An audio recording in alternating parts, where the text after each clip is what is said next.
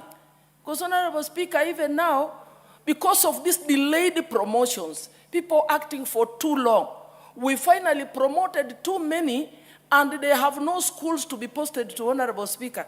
Honorable Speaker, and when the promotion, when the opportunity to promote arises, you find that an external candidate has been given the opportunity, and the teacher who has been acting for so long has been left out. What does that do, Honorable Speaker? It reduces morale. And when morale is reduced, you feel kind of undervalued. And when you feel undervalued, what happens? Your morale goes down, and that impacts negatively on your productivity. No wonder, Honorable Speaker, we have some schools that perform so dismally, and we begin to ask ourselves why, yet the problem is within the process. So this bill seeks to address that problem. We've also met teachers who are so demoralized that they have lost trust in their employer.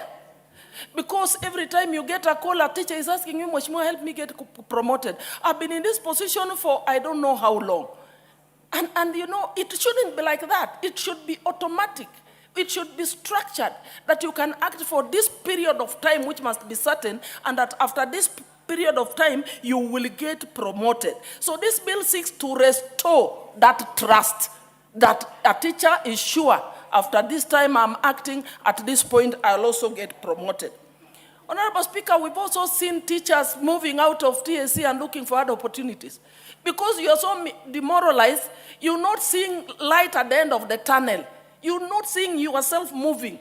So teachers begin to look for other opportunities. And in the process, we lose valuable skills and experience from some of these teachers to other opportunities. And again, that impacts negatively on the performance of the students within the respective schools. So, Honorable Speaker, I support this bill, and it will help us address these challenges within the sector and give the teachers the confidence, the trust in the institution that's the employer, that all is well. I know after this period of time, I'll move to the next. And which should be timely such that we are not accumulating these pending promotions, that we get to a time now when we are promoting all of them, and again you are promoted. You have schools in my constituents where now I have a promoted teacher who is supposed to be a head of institution, another promoted to deputize. There are no schools to post them. They are all in the same compound. So how do you expect them to work? So those are challenges that we still need to address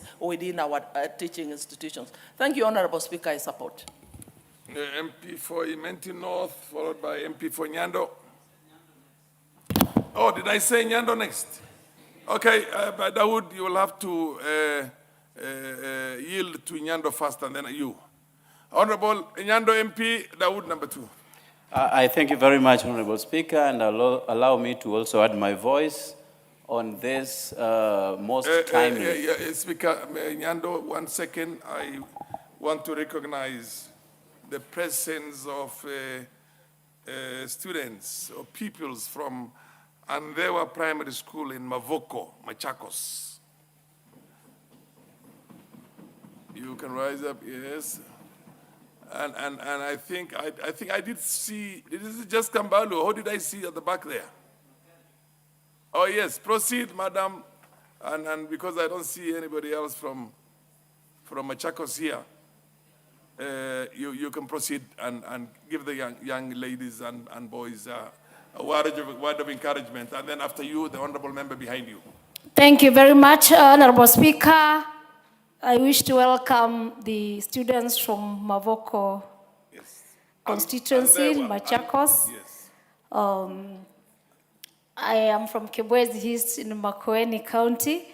They are here to see the proceedings of the parliament, and I wish them the best. This is how the members of parliament make the law. And I'm sure one day, one time, they will become members of parliament. Thank you for that. But now I go back to the contribution, Mr. Speaker. Order. Don't hijack. The MP behind you, also from Ukambani, would you want to say a word of encouragement to the young boys and girls? Thank you, Mr. Speaker. Yes, I would like to welcome the students from Mavoko constituency on behalf of the Member of Parliament, Honorable Makau, and just to encourage them that indeed this is a way of learning how Parliament is, and hopefully in the future, one of them, among them, may become the next Member of Parliament of Mavoko constituency. So I wish them well. Thank you very much, MP Mr. Speaker. Nyando, proceed on with your contribution now. I thank you very much, Honorable Speaker. And with the same breath, allow me to also add my voice to the Teacher Service Commission Amendment Bill that is before us, Honorable Speaker. Honorable Speaker, I would be remiss not to make it clear that my late father was a teacher for many, many years before he retired in the year 1997. Honorable Speaker, the big difference between then and now is that they took a lot of pride in the good performance of their students. They never asked for more monies to supplement their stay and their comfort in schools, but they paid a lot of credence to the benefits accruing from good performance of their students, Honorable Speaker. And later in life, if their students made it, then that was a very big joy and ecstasy to the member of communities and the teacher fraternity, Honorable Speaker. Honorable Speaker, on this amendment particularly, we have had a lot of stagnation that probably is not informed by any policy. Because on the same breath, you find a teacher who is barely 10 years in service and has moved 3 or 4 steps towards in that ladder, Honorable Speaker. But again, on the other hand, you have a teacher who has taught for over 20 years and is stuck in the very position for the longest, Honorable Speaker. And therefore, we need to define, definitely so, how a teacher moves from one grade to another, and also put a timeline, because a teacher should not be stuck in one position. It creates a lot of disappointment to teachers who work so hard to mold our children, Honorable Speaker.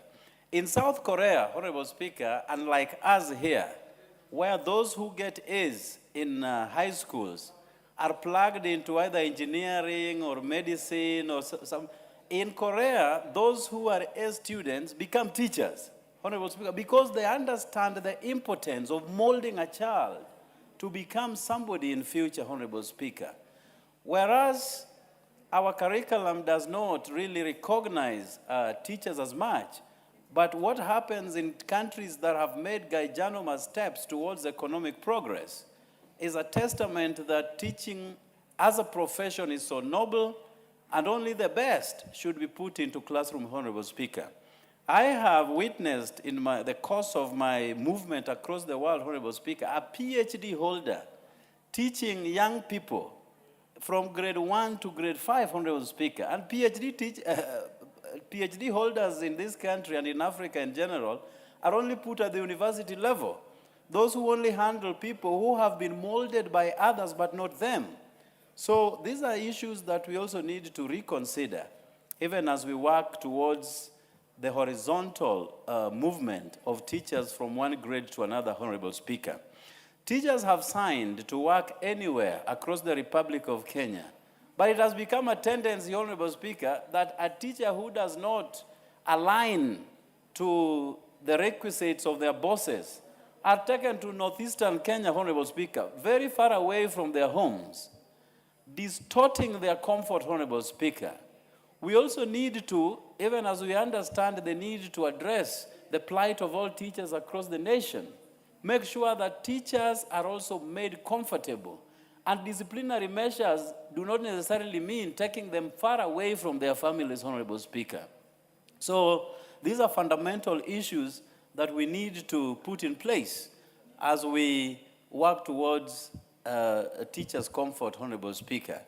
Honorable Speaker, we also need to define a period in which a teacher can be in one particular school. Because just like judges who are put into a station for 3 years and then taken back to Nairobi before they are taken to another station, we have teachers who have become so complacent teaching in one school for over 30 years, Honorable Speaker. Now, what new ideas do they come up with in such an environment, Honorable Speaker? And therefore, I support this, and I thank Honorable 𝗟𝘄𝗏 for bringing this before this august House. Thank you. Yeah, Dawood, MP for 𝗟𝗏𝗏. No. Thank you. Thank you, Mr. Speaker. Mr. Speaker, on the outset, I want to congratulate my brother 𝗏𝗏 from Mandera South, and I want to wish all Muslims a happy Ramadan and a happy Lent to the Christians, the Catholics. Mr. Speaker, what Honorable 𝗏𝗏 has brought up, it's, I think, even if we say it can be done administratively, unfortunately, that's not what happens. Mr. Speaker, there is a teacher in my constituency. In fact, I was there 2 weeks back. She comes from Western Kenya, but she's been a teacher in my constituency, in my school, for 16 years. Been in acting position, initially as a deputy, then as a principal, then a principal is posted. After 6 months, a principal goes. She again becomes a principal, a deputy, and that is in acting position for the last 5 years. And that's when I wonder, what exactly is the position of TSC in this whole matter?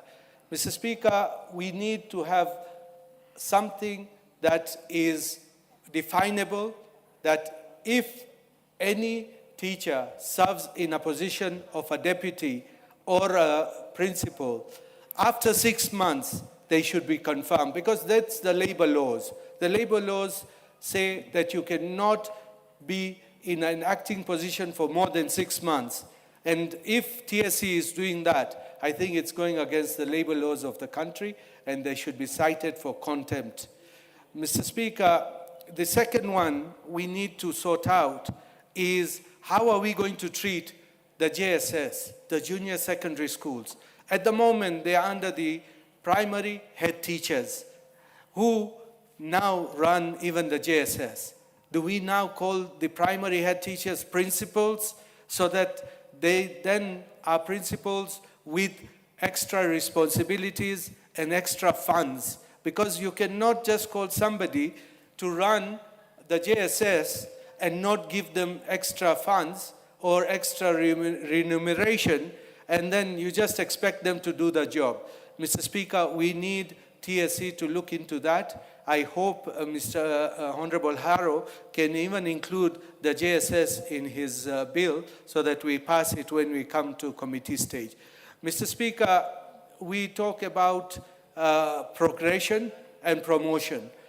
Mr. Speaker, we should be what like in the army or in the police force.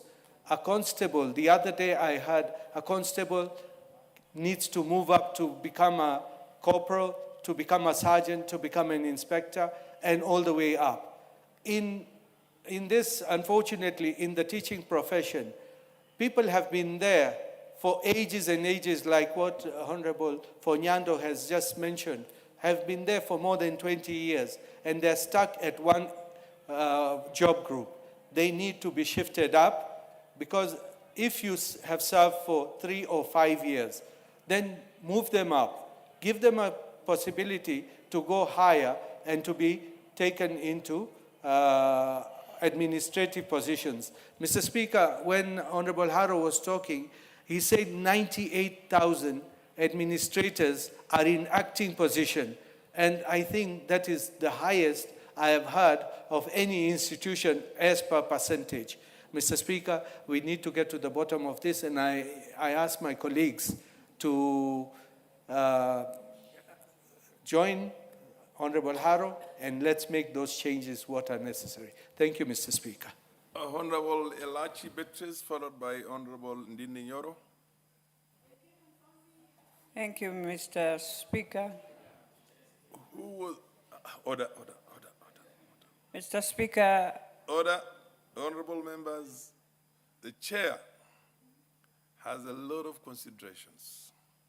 There's a lot of distribution, there's gender, there's regions, there are all the persuasions. So when the chair is reaching a decision, it's based on the best of intentions. So proceed, and I'll make sure you all get an opportunity. Thank you, Mr. Speaker. I also rise to support Mr. Speaker. Yes. As I support, I really want to thank Honorable Haro for bringing this, because one of the things that has been ailing TSC is this thing of teachers' promotion, Mr. Speaker. And for me, I'll be very, very brief to TSC. It is important for TSC to establish a very clear and transparent criteria, and to ensure that when you're looking at this criteria, kindly also bring in the requirements that years of service is very critical, how you have performed in a school. Mr. Speaker, you find that you have a principal who has been in a school, you've left a debt of more than even 60 million, but you're still transferred to go to another school to continue. Then you also ask yourself, you have been promoted, you've been transferred, but the school you have left, Mr. Speaker, is in a lot of challenges. Then you find there's a school where a teacher has struggled, has ensured, Mr. Speaker, there is no debt in this school, but that teacher will always tell you, I'm looking for promotion. So you ask yourself, TSC, do you normally just have a template where you rate your teachers in terms of academics? You find even in a school, a BOM teacher has taught in this school for many years. She is ensuring that those subjects, her subjects, they are performing. It is the highest performing subject in that school. But TSC will not even remember that this teacher needs now to be employed permanently for the work they are doing. So the incentive in terms of ensuring you also rate your teachers is needed in TSC. Mr. Speaker, they must standardize this performance and digitize and ensure there's a process of equal access where every teacher will track. If I have applied for example, for promotion, can I have a tracking number to track my application so that I know that indeed I'm following? Mr. Speaker, the other thing they must agree, you know, I'll talk about Nairobi, Mr. Speaker. And the other day, I really felt very sad, and I know I'm bringing a statement in the afternoon, of the teachers who passed on, Mr. Speaker. And I realized TSC has a very good cover for the job group of those who are at either Q or up. But then the teachers who are the highest, who are contributing also to ensure you have that better cover, have no cover, they are fighting with 𝗟, they are doing everything, and it was very sad. that we lost one teacher from Makueni, Jacob, just because of the cover. That he went to Guru Nanak and they could not just take him in because of his cover. And so, Mr. Speaker, even as we talk for this, as we agree with Harold on all these amendments, we must ensure hardship areas also, a teacher should not stay there for more than 8 years. There is a teacher in Turkana who has been crying to be removed and now she's sick. The parents are wondering. I wish Wanjiko Mohia was here. She is from Nyandarua. It is very sad. For 8 years she's been in Turkana, Mr. Speaker. She has pleaded with TSC to come back, even to her children, nothing. And so that is why we find sometimes, and we are pleading now with TSC. They have a new management. We have a new CEO who is trying her best to see things to work. Can we find ourselves now changing the system of the institution so that it works better for all teachers? Lastly, Mr. Speaker, Nairobi, whether you want to like it or not, it is the most hardship area. Because when you look at house allowance, ask me how a teacher in Nairobi is surviving with his house allowance. It is so high that that teacher cannot even afford. So, Mr. Speaker, I beg to support, but to plead with TSC that it is important to reorganize your institution. Thank you. Honorable Nyoro Ndindi. Thank you very much, Mr. Speaker, and I'll be very brief because there is not much time. First of all, is to appreciate the role that teachers play in our education sector. Because, Honorable Speaker, our human capital is policed through the education system. And the biggest asset we have in our education system is the personnel who are the teachers and the lecturers and all the other personnel who make that possible. And therefore, Honorable Speaker, it is important that we make our education system and institutions to be the center of meritocracy, because everything else sprouts from there. That when there are promotions to be done and any other consideration, Honorable Speaker, merit should always be at the forefront. The second thing, Honorable Speaker, is to bemoan the fact that we have currently over 20,000 JSS interns in our learning institutions who have basically been volunteering to work for basically almost free, Honorable Speaker, for over a year. And the government had actually promised them that they were going to be absorbed into permanent and pensionable terms in the period of 1 year. But unfortunately, Honorable Speaker, they were coerced towards the end of last year, and they were coerced to sign an extension of the same internship, Honorable Speaker. It is important for all of us here as members of this Parliament, Honorable Speaker, that we call upon the government with immediate effect to confirm the JSS interns into permanent and pensionable terms. It doesn't matter whether the academic year has started. We can correct the wrong that has started, Honorable Speaker, with the 2026 by confirming all the JSS interns into permanent and pensionable terms. The other thing, Honorable Speaker, when teachers are getting jobs, because they are desperate in that situation, they are made to sign agreements, including a form, that they will not seek for transfer before 5 years are over. But, Honorable Speaker, I don't think this is the right thing to do. Because, Honorable Speaker, there is a way that we can make actually our teachers to choose where they want to teach. And we could end up having balance in our institutions, but also having happy personnel. I think we need to revise that policy of 5 years so that a teacher can seek transfer. Immediately they get a job. Because situations change. We could be having a teacher transferring from the area the other one wants to go. And therefore, Honorable Speaker, that kind of marketplace balance can actually bring cohesion at the end of the day. Honorable Speaker, the last thing is that we must continue to agitate for totally free basic education in Kenya. And we have shown, and it has been shown that it is possible. And Honorable Speaker, during the budget making time, I'll be moving that we get 10 billion Kenya shillings from NGCDF, we get 10 billion Kenya shillings from 𝗥𝗘𝗝𝗄𝗧𝗏, and the national government to give up 10 billion, we make a kitty of 30 billion Kenya shillings, because that money is enough to make free basic education totally free in our senior secondary schools, Honorable Speaker, including the lunch program, Honorable Speaker, so that free will actually mean free. I thank you, Honorable Speaker, and I submit. Honorable 𝗧𝗜𝗞𝗧𝗢, you have a very limited time. Thank you, Mr. Speaker. I also rise to support the motion on the proposed amendment to the TSC Act. Mr. Speaker, this motion is very timely, and the amendment is indeed very important. I have received in the past petitions from deputy principals from Kitui County, numbering more than 200 of them. And the question was, they have been acting in those capacities for more than 5 years, and they have been wondering, why shouldn't they be in that position for that long? As a matter of fact, I think under the current dispensation, we don't even need to have this motion as to have a money bearing, because I think under the establishment that are there, every acting position has some provisions for allowances. So I agree with the fact that we don't need to keep them waiting for too long to get promoted. If the position falls vacant, then that position needs to be occupied immediately. The same is applying to teachers who are in junior secondary, and with the current teaching system where computer has become an integral part of the teaching in both primary and secondary schools.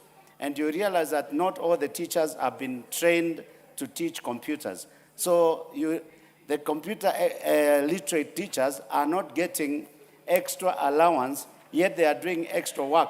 So in all this, I want to say that, yes, it is indeed very important to look into the welfare of the teachers, particularly the principals and the deputies, in considering the kind of work they are doing, and therefore I agree and support the motion. Thank you. Order, honorable members. The time being 1:02 p.m. This House stands adjourned until Wednesday, the 18th of February, the year 2026, at 2:30 p.m.